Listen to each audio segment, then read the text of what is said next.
Welcome to Rajapalayam recipes. இன்றைக்கி நம்ம ஒரு நல்ல ப்ரோட்டீன் ரிச் என்ன சொல்கிறது ராகி மாவும் இந்த ஸ்வீட் பொட்டேட்டோ இதெல்லாம் ஹெல்த் பெனிஃபிட்லாம் சொல்ல முடியாது, வீடியோவே பத்தாது. இதை ஆவியில் வேக வச்சுருக்கோம்.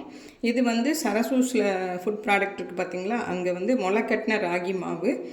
அதில் தான் நம்ம இன்றைக்கி ஒரு சின்னதாக அடைன்னு சொல்ல முடியாது, ஒரு டிஷ் பண்ண போகிறோம். இது அடை கிடையாது, அழகழகாக குட்டி குட்டியாக கட்லெட் மாதிரி பண்ணலான்னு நினச்சேன். ஃபஸ்ட்டு வேண்டாம், இந்த மாதிரி செஞ்சால் நல்லாயிருக்கும் அப்படின்னு சொல்லிட்டு தான். இது பாட்டி செய்வாங்க முதல்ல. அப்போ எனக்கு விவரம் தெரியாது, அப்போ சாப்பிட மாட்டேன் நான் சொல்லிடுவேன்.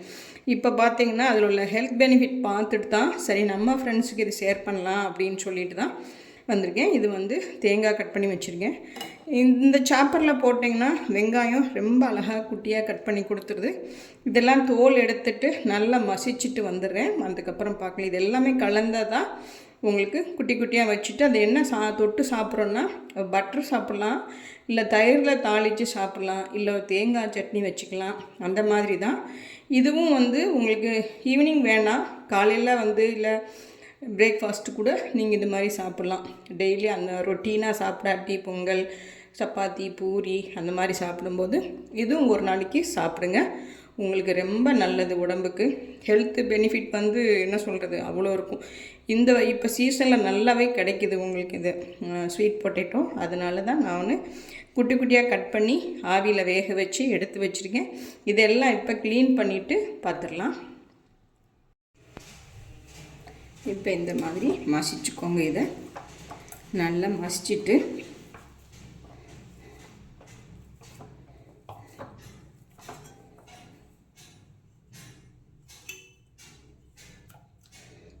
மசிச்சுக்கோங்க. இதில் கொத்தமல்லி,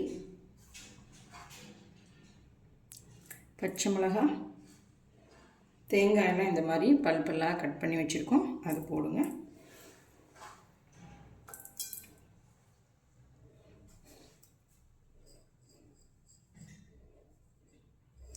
சும்மா கொஞ்சமாக ஜீரகம் போட்டுக்கோங்க, ஒரு டேஸ்ட்டு நல்லா கொடுக்கும் இது.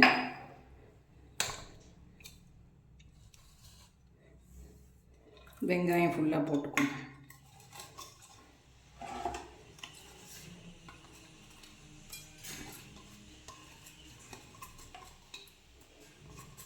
பாருங்கள், வெங்காயம் நல்லா போட்டாச்சு. இப்போ நல்லா கையிலையே பிசைஞ்சு கொடுத்துடலாம்.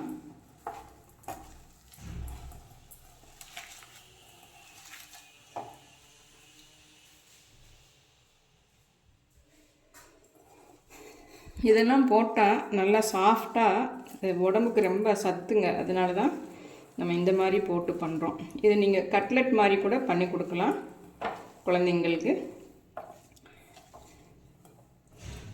இப்போ இந்த அளவுக்கு நல்லா பிசைஞ்சிக்கலாம். பிசைஞ்சிட்டு கொஞ்சமாக அரிசி மாவுங்க, ஏன்னா கொஞ்சம் ரொம்பையும் சாஃப்டாக இருந்தால் நல்லா இருக்காது இல்லையா, அதனால் கொஞ்சம் இது போட்டால் கொஞ்சம் மொறுமொறுப்பு கிடைக்கும், கொஞ்சம் கிறிஸ்பியாக வரும். அதனால தான் இந்த அளவுக்கு நம்ம பச்சரிசி போடலாம். போட்டுட்டு இதையும் நல்லா பிசைஞ்சிக்கோங்க. இதுக்கு பிசைகிறதுக்கு நல்லா சுடு தண்ணி தாங்க ஊற்றணும், அப்போ தான் இது நல்லாயிருக்கும். ஆர்டினரி வாட்டர் ஊற்றாதீங்க. இப்போ இந்த ஸ்டேஜில் கொஞ்சம் உப்பு போட்டுக்கலாங்க. பார்த்து போட்டுக்கலாம், கொஞ்சமாக போடுங்க. போட்டுட்டு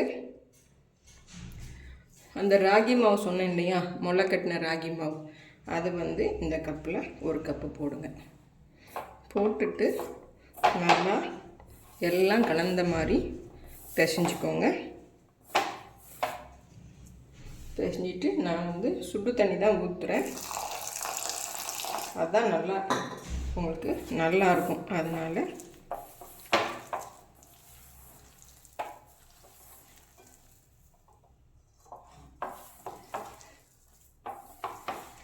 இந்த மாவே பார்த்திங்கன்னா சாப்பிட்டு பார்த்தா அப்படி ஒரு டேஸ்ட்டாக இருக்கும். இது நீங்கள் பிடி கொழுக்கட்டையாக கூட செஞ்சு கொடுப்பாங்க வீட்டில். அது மாதிரி நம்ம இஷ்டம்தான், எது வேணால் நம்ம பண்ணிக்கலாம். என்ன வேணால் பண்ணுங்கள், ஆனால் ஹெல்த்தியாக பண்ணுங்கள்.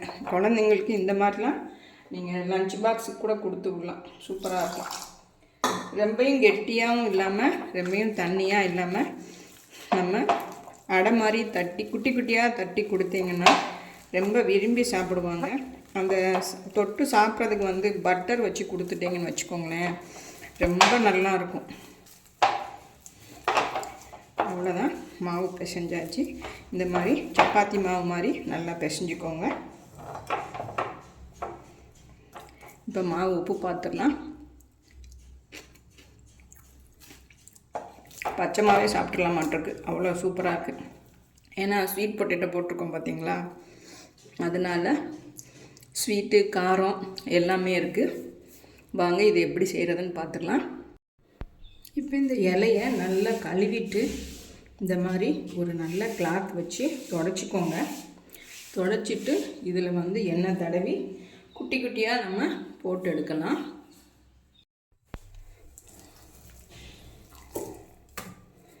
இப்போ மாவை இந்த மாதிரி குட்டி குட்டி பாலாக எடுத்துக்கலாம். லட்டு மாதிரி இப்படி பெருசாக இந்த மாதிரி ரவுண்ட் பண்ணி வச்சுக்கோங்க.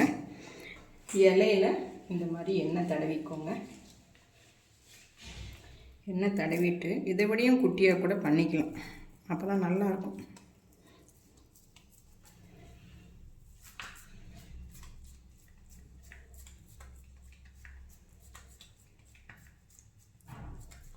இந்த மாதிரி பொறுமையாக தட்டுங்க.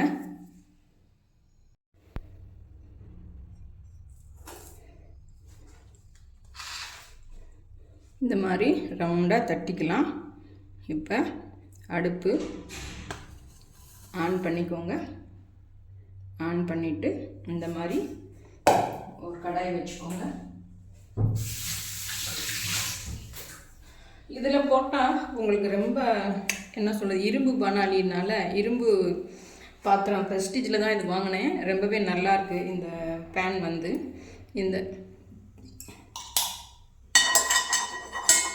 இந்த மாதிரி போட்டுட்டு கொஞ்சம் எண்ணெய் போட்டுக்கோங்க. எண்ணெய் போட்டுட்டு லைட்டாக எள்ளு இப்படி போடுங்க. எள்ளு போட்டுட்டு நீங்கள் அது மாதிரி போட்டிங்கன்னா சூப்பராக இருக்கும். இது அதை விடையும் ஹெல்த்திங்க, அதனால தான் இந்த மாதிரி நம்ம போடுறோம். இப்போ போட்டுட்டு இந்த இலையிலேருந்து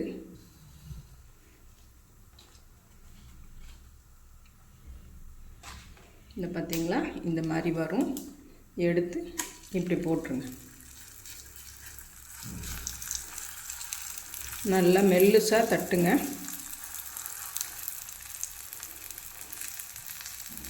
இதே மாதிரி எல்லாமே பண்ணி எடுத்துகிட்டு வந்துடலாங்க. இங்கே பாருங்கள், ரொம்பவே நல்லாயிருக்கும். இது பார்க்குறதுக்கும் நல்லாயிருக்கும், சாப்பிட்றதுக்கும் நல்லாயிருக்கும். ஏன்னா டேஸ்ட்டு ரொம்ப அட்டகாசமாக வந்திருக்குது. சூப்பர் டேஸ்ட்டில் இருக்குது இது.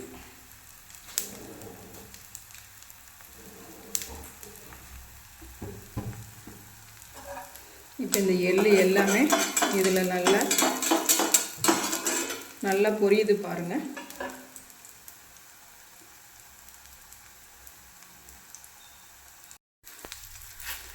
பாருங்கள், திருப்பி போட்டாச்சு.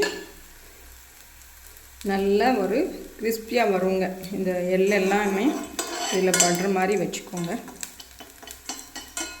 இதுக்கு தேங்காய் சட்னியும் நல்லாயிருக்கும். பட்டர் ரொம்ப சூப்பராக இருக்குங்க. எனக்கு பிடிச்சது பட்டர் தான். ஆனால் தயிரில் தாளிச்சிட்டு நீங்கள் க்ரீம் மாதிரி பண்ணிவிட்டு கொஞ்சம் அதில் பன்னீர் எல்லாம் போட்டு ஒரு டிப்பு ஒன்று சொல்லி கொடுத்தேன் பாருங்களேன், ஒரு அடைக்கி. என்னோடய சேனலில் உங்களுக்கு பார்த்தீங்கன்னா தெரியும், நம்ம சேனலில் அந்த டிப்பு தொட்டு சாப்பிட்டிங்கன்னா சூப்பராக இருக்கும். நான் சமீபத்தில் மஸ்கட்டில் இது வாங்கிட்டு வந்தேன், இந்த டிப்பு. இதுவும் ரொம்ப சூப்பராக இருக்குதுங்க. இதையும் தொட்டு நம்ம சாப்பிட்லாம், சூப்பராக இருக்குது. இப்போ நம்ம மயோனீஸ் மாதிரி தான் இருக்குது எல்லாமே. ஆனால் இதுக்கு பேர் டிப்பு அப்படின்னு சொல்கிறாங்க. நிறைய ஃப்ளேவர்ஸில் கிடைக்குதுங்க வெளியே. நம்மளும் பண்ணலாம், புதினா வச்சு கொத்தமல்லி வச்சு நிறைய ஃப்ளேவரில் பண்ணுறாங்க. ரொம்பவே நல்லாயிருக்கு. குழந்தைங்களுக்கு எல்லாத்துக்குமே இது ரொம்ப நல்லது தான். இது பாருங்கள், சூப்பராக வந்திருக்குது. கொஞ்சம் அடுப்பை சிம்லேயே வச்சுக்கோங்க, அப்போ தான் இது நல்லாவே வரும். ரொம்ப அருமையாக வந்திருக்குதுங்க. இது எல்லாமே செஞ்சு எடுத்துகிட்டு வந்துடலாம். இப்போ நம்ம ஹெல்தி ரொட்டி ரெடி ஆகிடுச்சிங்க. இப்போ பாருங்கள், இது வந்து பட்டரில் தான் நான் வந்து தொட்டு சாப்பிட போகிறேன். சட்னியும் முக்கி சாப்பிட்லாம். ரொம்பவே டேஸ்ட்டு சூப்பராக இருக்கும். நீங்கள் பட்டர் அந்த சூடாக இருக்கும்போது மேலே அப்படியே ஸ்ப்ரெட் பண்ணிவிட்டு இந்த தேங்காய் சட்னி இல்லை ஏதோ ஒரு டிப் வச்சு தொட்டு சாப்பிட்டிங்கன்னா வேறு அளவுங்க, சூப்பராக இருக்குது. ரொம்ப அட்டகாசமாக வந்திருக்கு டேஸ்ட்டு. நீங்களும் செஞ்சு பார்த்துட்டு குழந்தைங்களுக்கு செஞ்சு கொடுங்க, நீங்களும் சாப்பிடுங்க. தேங்க்யூ.